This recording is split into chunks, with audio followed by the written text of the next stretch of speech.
the hook, but I would like him to hit some of them. Yeah, absolutely. And I mean, we've seen this matchup played in the bottom lane already. Track at that tournament.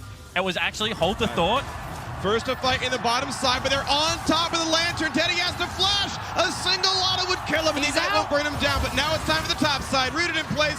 First blood will go through to SKT. And this just is not. You can see that Chachi can't get this wave in for himself, so they're going to try and push it in. This most of the time would just be acknowledgement of a freeze. However, it is going to turn into a team fight right now because Clit is here. Battle is in. Chachi at 200 HP does have flash, but Cocoon goes on to Xerxes, who doesn't have the ability to get out. This Gragas cannot find a way to leave, puts in a bit of damage, but Khan is going to get a second right now on this Lucian. But it's just about making. Oh!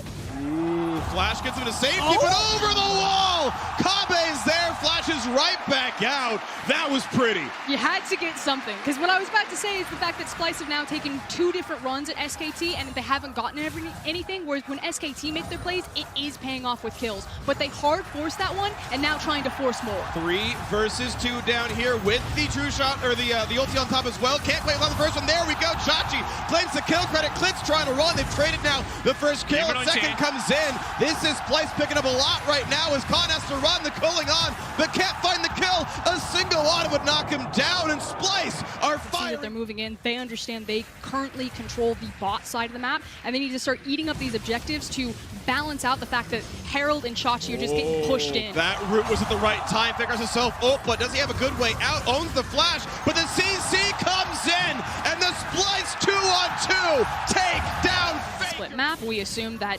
Splyce would be able to convert and taking down the tower. There's a single plate left on it that they would potentially get the Drake and trade. They are hovering behind him. And this is going to be the turret taken down in the bottom side. One thing I want to call back to, a minute ago you talked about lose not the expectation for this squad. Hex flash over the wall, Northscaron lands the hook! They're going to land everything! There's never going to be a moment that Khan could look for the flash out. And this is what actually more action potentially in the mid lane, but this is what I meant. Those lane assignments were just botched from SKT. They grouped around mid to fish for the correct assignments, and they did not get it right. That means that Khan is now being denied even further farm. When he was generating such a good gold lead for himself, Humanoid's going to continue to accrue a lead. Nothing that SKT could do because there wasn't a dragon on the map. Oh, into the cocoon! What a prediction to watch for is the Splyce solo laners top the tournament in isolated deaths. Within 80 seconds, looking for the flag, who not going to land just yet, and the claw's now down for Faker. Hook's going to come into Northscaron. They're going to trade blows here into the front line, though. Khan putting a lot of damage in, forcing the flash out of Northscaron. Oh, comes across! Big flash flay! That's one kill coming through. Faker's in the chase. They're going to find a second now as well. Splyce running for the hill. They're still looking for it.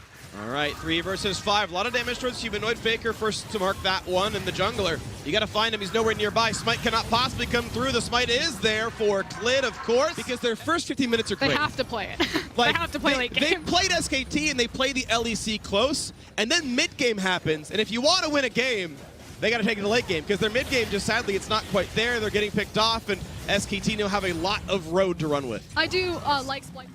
And slowly but surely, it is, of course, SKT taking more of the map. Faker in the 1v1 against Chachi. Resume this siege. You can see that SKT, whilst the Baron buff is still available for the next 20 seconds, very content at taking away all the outer structures. They've now got themselves a 6,000 gold lead at 24 minutes into the game, and whilst they're good, might be in a bit of danger. Oh, danger to Northscaron, though. The cocoon over the wall lands. They hook him right back in, and it's time to knock down the mid inhibitor turret. Baron's not up. They crack the base anyway. This inhib is gone. And I don't know what it is about SKT, because you can change out every single member, but they almost always have this core identity of SKT not only recognize exactly what they need to do, but exactly what you want to do to them. They find it, they figure it out, and they break it. Almost nobody for Chachi. Gets some damage, but not enough for the kill. Now the ult across from Faker. That could be enough to kill him. Heals a little bit more, but doesn't have the backup. Teddy finds that kill, and there's nowhere for Xerxes to go. He's going to drop as well. There could be more of a chase down. Faker just lives. The flash hook's not going to land. A trade kill. That's a nice one. The cleanse. He tries to get away, just back to the squad. And can he evade SKT? Which one's real? It's one on the north side. Puts in the chain. Everyone's going to bring in a teammate, though, and they're going to find the pull. Teddy exploded. And for me, the difference has not only been in the individual mechanics, but also just in the vision game that SKT have been playing See how since. much more they can crack down.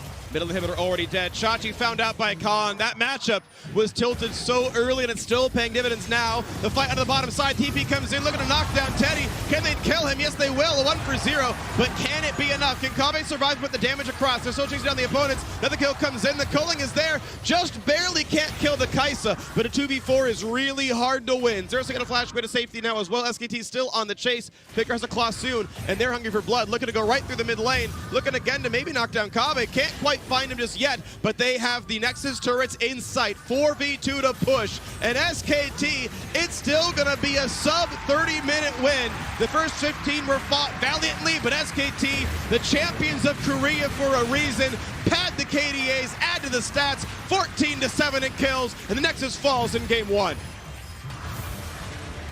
And a commanding victory from SK Telecom in the end, but that was a fairly competitive